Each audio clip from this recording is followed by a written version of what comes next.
मां साथ पंहिंजो ख्याल रखजांइ।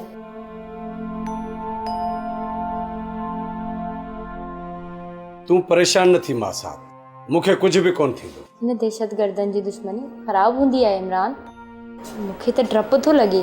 तुंहिंजी मोहबत मूंसां गॾु आहे पारस, आउं अकेलो कोन आहियां जो ॾोहारियनि खां डिॼां। बसि रुगो दुआ कंदी कर। मां त हमेशह हथ खणी पंहिंजे महबूब लाइ दुआ घुरंदी आहियां। पारस तुंहिंजी सिक सलामत हुजे, बाक़ी को बि राहज़न या रंगीलो कानून जी अज़मत खे उरांगे तो उनखे ज़िंदा कोन छॾिबो। कानून जी हिफ़ाज़त करणु तुंहिंजो फ़र्ज़ु आहे मां साथ, पर दुश्मनी पैदा करणु लाज़मी आहे छा? बग़ैर ख़ौफ़ जे ज़िंदगी गुज़ारण में कहिड़ो मज़ो आहे मां साथ? हिन वर्दी हिन स्टार जो मान त रखणो आहे न। जेसीं ताईं तूं घर न ईंदो आहे, दर में दीद हूंदी आहे ऐं वेठी दुआऊं घुरंदी आहियां त ख़ुदा तोॾे ख़ैरु करे। मन जो गुलाब कुमायल रहंदो आहे तुंहिंजे अचण ताईं। पारस, उदासी चोर अथई, तुंहिंजूं सभु मुर्कूं चोराए वेंदी, तंहिं करे उदासी जे नाव खे ओपरो करे छॾ। हाणे मुर्की इजाज़त ॾे त मां ड्यूटी ते वञां। हली वञ मां साथ, ख़ुदा कंदो त तोखे कोसो वाव न लॻंदो, पर मोटण जी कजांइ मतां देरि करी ऐं वसवसनि जे वहकरनि में पारस मतां पंहिंजे वजूद खे वहाए न छॾे। मासा तुंहिंजी मुर्की मुंहिंजो इनाम आहे।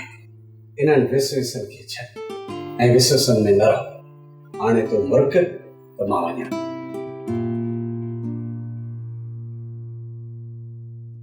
अल्लाह हाफ़िज़।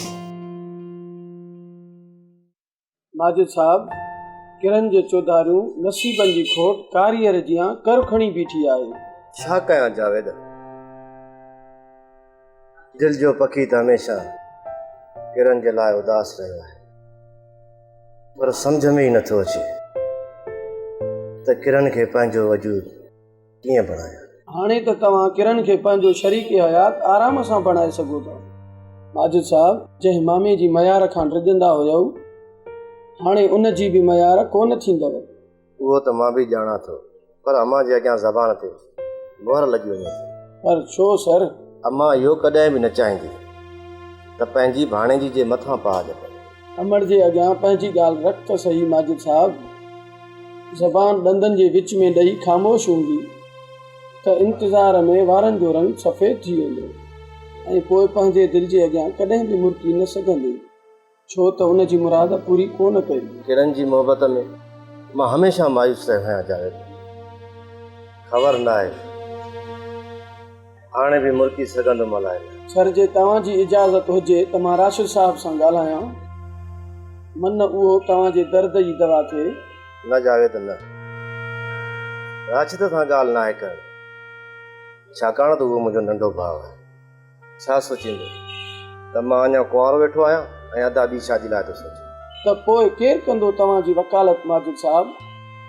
तव्हां त वरी बि किरन वारो केस हाराए वेंदो। न जावेद, हाणे कोन हाराए, छो त हाणे मुंहिंजे दिलि में हार बर्दाश्त करण जी सघ न आहे। अलाह करे तव्हांजी ज़बान तां ख़ौफ़ ऐं हिजाबनि जा ॼार हटी वञनि, बाक़ी मूंखे त मुश्किल थो लॻे।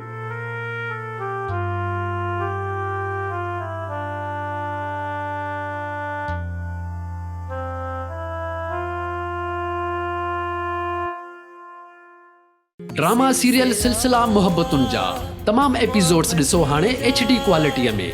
विज़िट करियो असांजो YouTube channel Sindh TV HD drama. Subscribe कयो असांजो official YouTube channel Sindh TV HD drama ऐं वधीक अपडेट लाइ बेल आइकन खे क्लिक करियो।